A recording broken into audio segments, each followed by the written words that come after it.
Sino ba naman ang hindi na-hook at nakiindak sa muntik na yatang maging pambansang sayaw? Ang budots. Pero alam nyo ba na may isang tao na sadyang tumatatak kapag budots move na? Ang pag-uusapan, walang iba kundi ang pride ng Mindanao, si Elias Lintukan o si Elias TV. Luzon, Visayas at Mindanao na ang nakihataw sa dance craze niya na ubod ng saya. Pati nga mga banyaga, abay na humaling na rin lahat sila. Nagkakaisa sa iisang sigaw. Iba talaga ang famous budots ni Elias.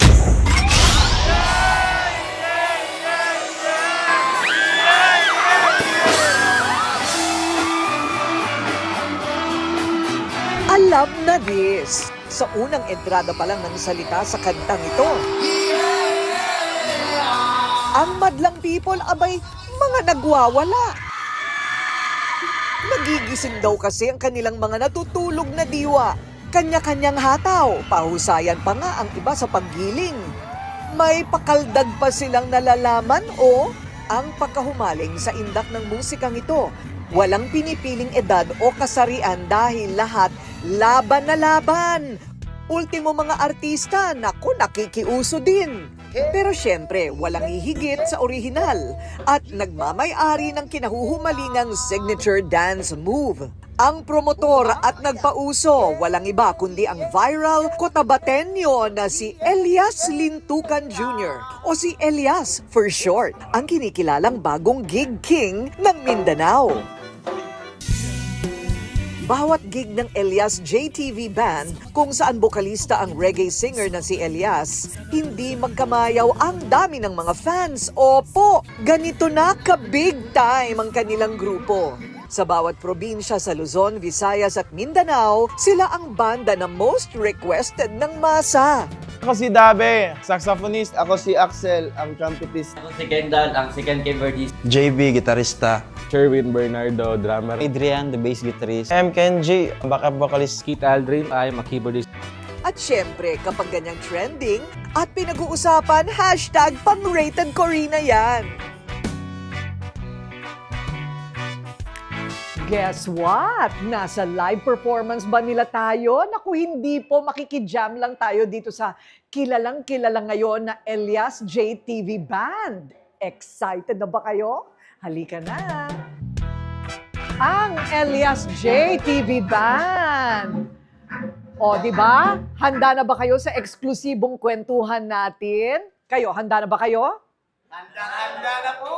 Aba, talaga naman! Ibigay mo sana ang iyong pangako at pagkatuparan ang aming pangarap.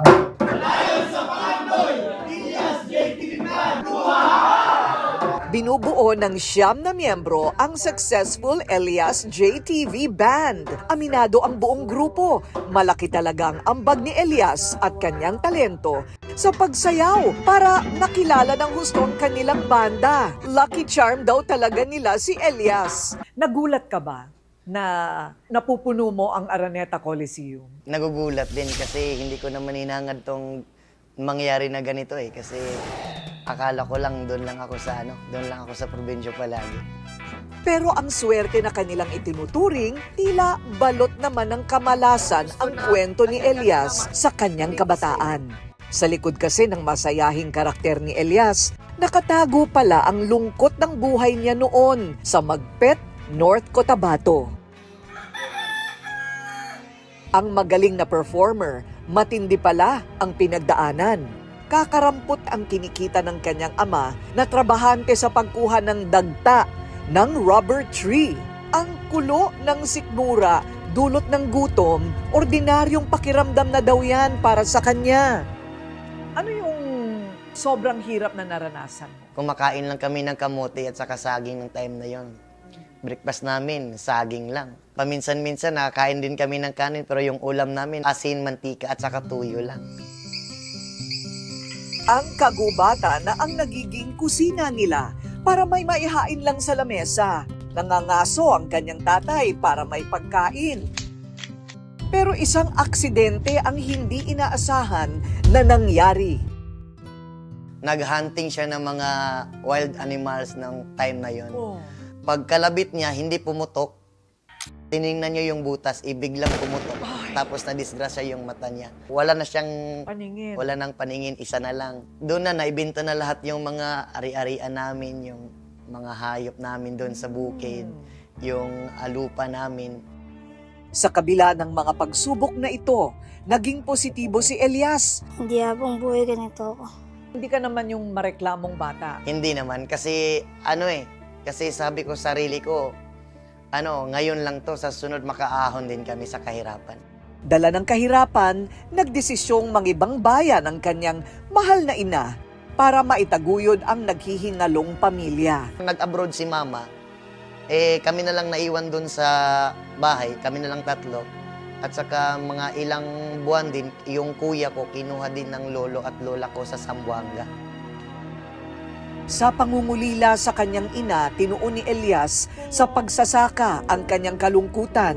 Ang pamatay inip at pagod ni Elias ay ang pagkanta sa bukid na natutunan niya rin sa kanyang ama.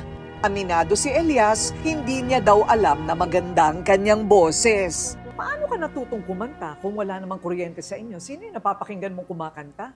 Kasi, nung time na yun, may binili si Papa na radyo nung time na yun. Tapos, timing din yun na time is yung kumanta si April Boys. Tapos, narinig ko ang mga kanta ni April Boy nun. Sabi ko, ang ganda nito Kaya, ang ginawa ko na lang, kumuha ko ng papel at saka lapis. Sinundan ko lahat yung mga lyrics niya. Anong kanta niya naalala mo? Yung kanta na, di kita ma-reach, di kita makaya, ano pa ba kaya ang gagawin ko? Papi ang mapon, slango no? Sa mga kaibigan, nakakuha si Elias ng lakas ng loob at suporta. Buyo kasi ng kanyang mga kababata, dapat raw siyang mag-vlog para kumita ng pera. Trip lang yun 12 in the midnight na yun, sabi ng kasamahan ko, sabi niya, pre, magaling ka kumanta, pwede kang mag-vlog. Sabi ko naman na ayaw kong makita yung mukha ko sa social media kasi mahihain ako Sabi nila, hindi ganun, para magkapera ka naman. Mayong adlaw na po dede sa inyo ang tanan, no? Ang mahiyaing probinsyano, nilakasan ng loob at sinimulang gumawa ng mga video online. Ano ang unang-una mong hit? Cover ko lang din yun Yung kay Blackjack talaga yung una talaga.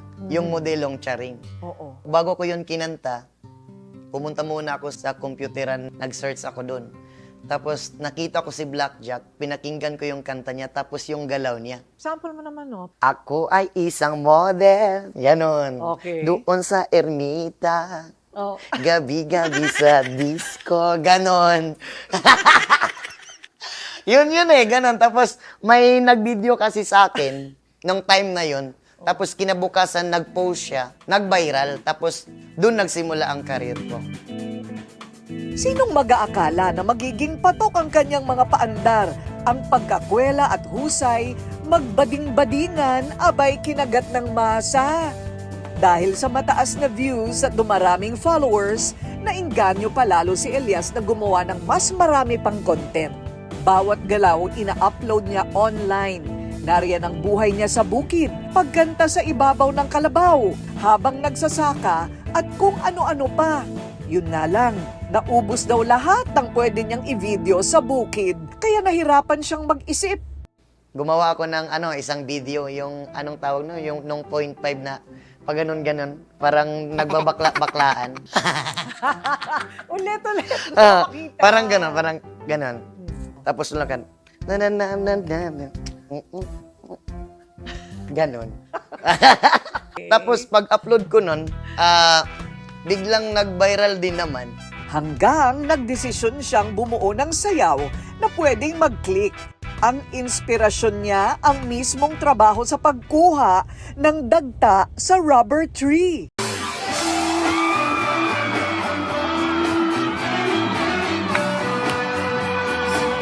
At ayun na nga, Jackpot sa views at trending sa share ang rubber dance move ni Elias. Nag-viral ito pero dahil kakaiba ang moves ng sayaw ni Elias, marami ang umalma at umani pa nga ng maraming negatibong komento.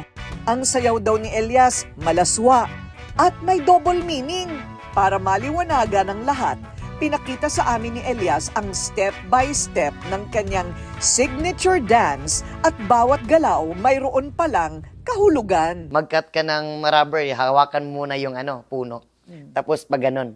Tapos, parang hiwain mo siya na pa, Tapos, nilagyan ko lang siya ng sayo na pa ganun. Ganon. Ganon. Okay. Parang ganon lang. Pwede din naman lang kitang turuan kung gusto mo. Parang hindi ko yata matutuwa yan.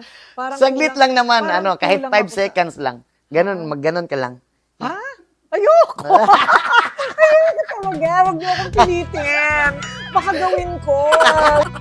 Ang dating trip-trip lang at kantyawan nilang magkakaibigan, naging daan para siya'y makilala at mapabilang pa sa isang banda.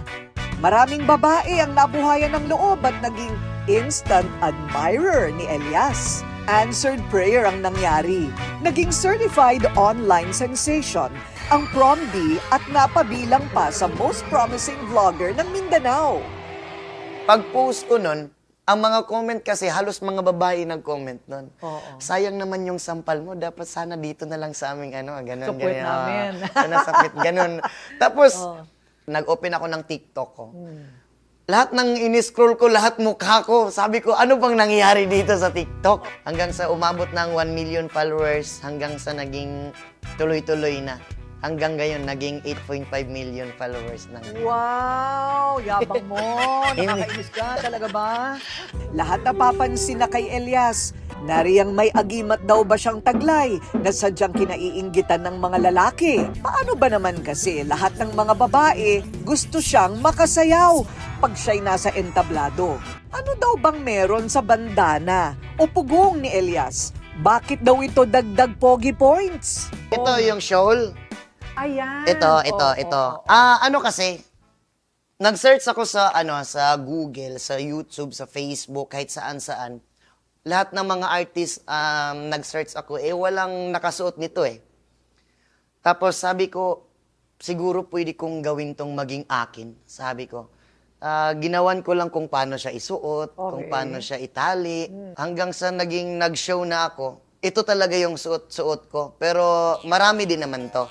Pinagdidiskitahan rin ng marami ang kwintas na native ni Elias. Ito raw ba ang nagbibigay ng malakas na karisma? Kaya ang kanyang mga fans nahuhumaling. Itong kwintas naman, sabi ng iba, agimat ko raw to. Pero sa totoo lang, hindi. Bigay to ng lola ko na bago siya pumana, 108 yung edad niya. Sa kanyang pagsikat, kaliwat ka ng mga babae na ang nalilink sa kanya. Sila yung mga hopya na umaasang masosolo pa si Elias. Pero pasensya na mga girls, dahil itong si Elias ay meron na palang misis. Maaga ka nag-asawa, 20 years old po. Sa dami ng mga babae na talagang hinahampas na nila yung sarili nila sa'yo, kiss ng kiss, ganyan, yung mga message na ganyan, hindi nagseselos? Nung una, nagsiselos din naman. Nagagalit din naman. So, Ba't ka nag-aaway kayo? nagpapahalik dyan? Ganon. Oh. Ba't mo niyakap yun? Ba't mo hinalikan? Ganon. Sabi ko naman, Yung mayakap ka rin? kasi niyayakap din ako Oo. Mahirap din naman. Ganon. Ganon na lang. Oh. Oo. Tapos, humahalik ka din? Hindi, sila yung humalik. Minsan lang binibigyan ko na lang ng, sige nga. Alam mo? Pero mayroong chismis. Ano nga ba ang totoong pagkatao ni Elias? May revelasyon din tayong dapat malaman mula sa kanyang misis. May napundar na rin ba si Elias sa kanyang tinatamasang tagumpay? Ano ang bago sa kanilang grupo? Hindi pa po tapos ang masayang kwentuhan namin ni Elias JTV and ang kanyang mga kabanda. Huwag bibitiw dahil ang mga kasagutan malalaman na sa pagbabalik ng Rated Corina.